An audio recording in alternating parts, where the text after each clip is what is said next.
বিসমিল্লাহির রহমানির রহিম।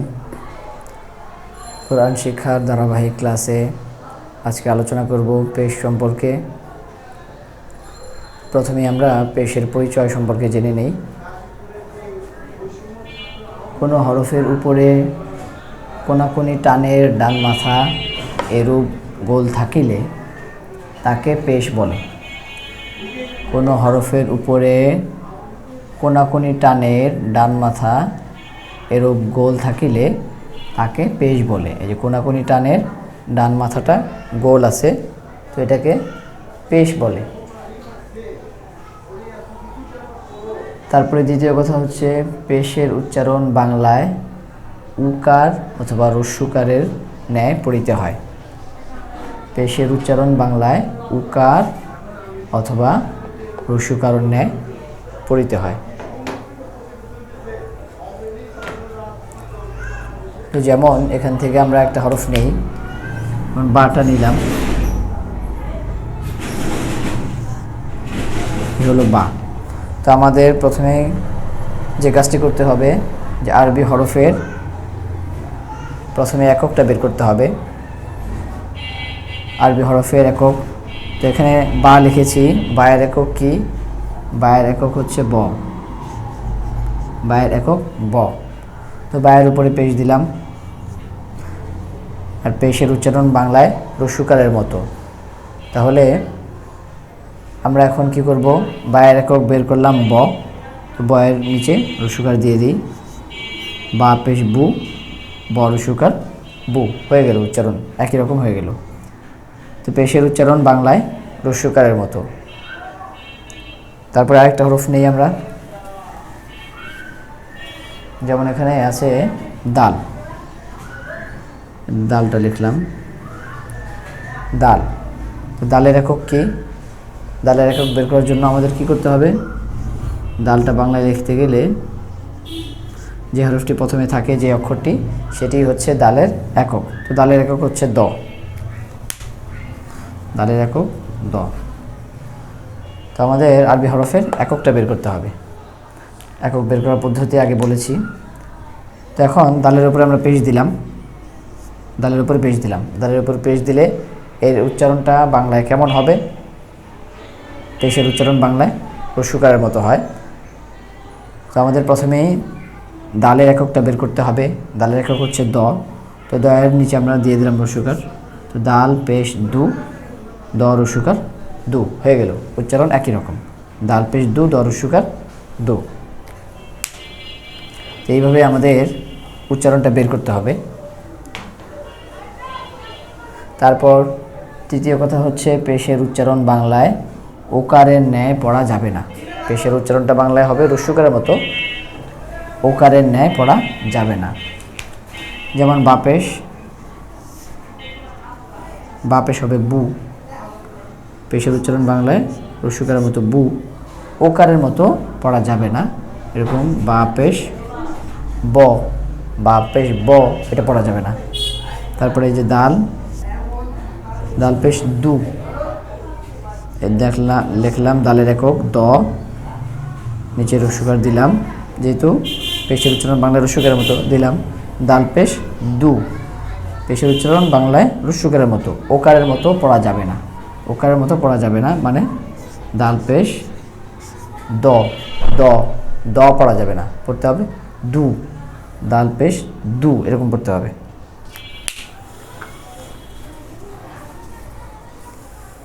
আচ্ছা, তারপরে আমরা এখন একটা একটা করে হরফ সবগুলোর উচ্চারণ পেশ সহ উচ্চারণ দেখি।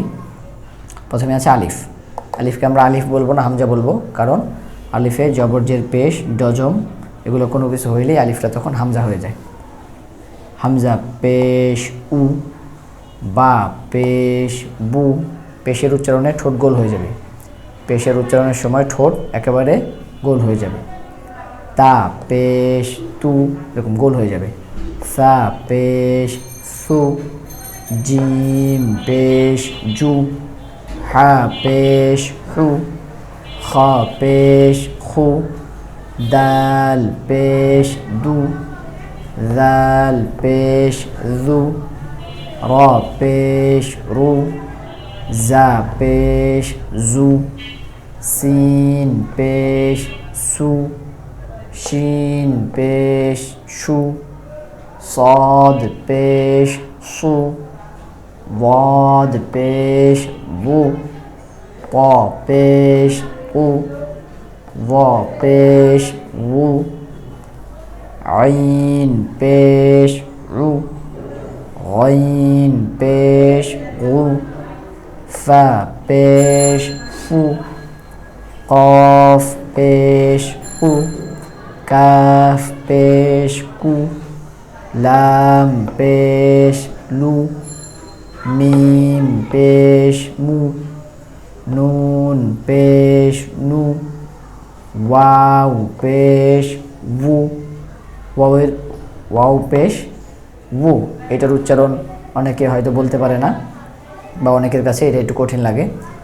ওয়াও পেশ ওয়ু, এই জন্য এটা একটু ভালোভাবে খেয়াল করি।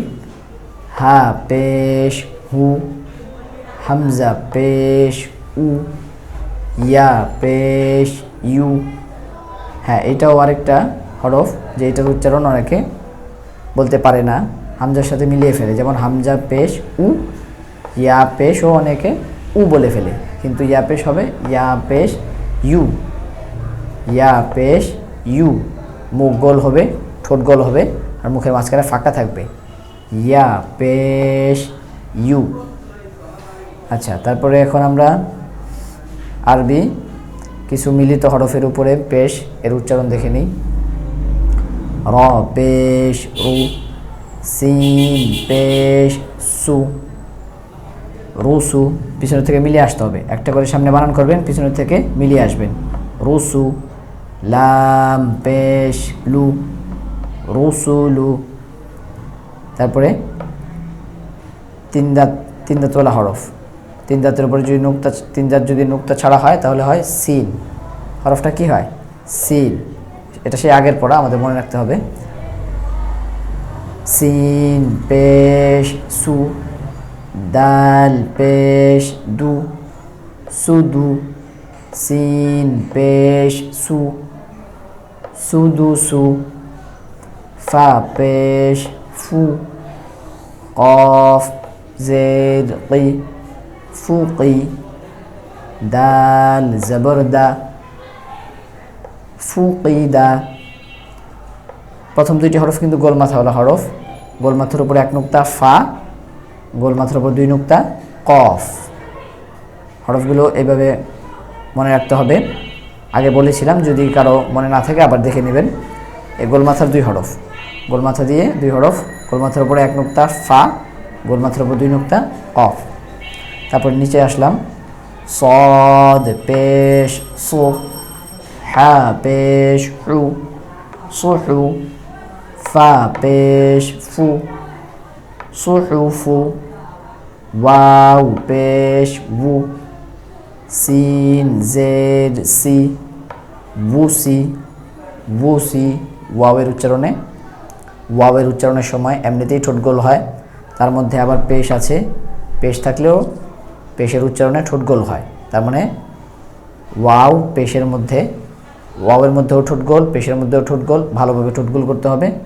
ওয়াও পেশ ওয়ু, সিন জেড সি, ওয়ুসি, আইন জবর আ, ওয়ুসিআ, নুন পেশ নু, صاد زير صي، نصي، را زبر را، نصيرا।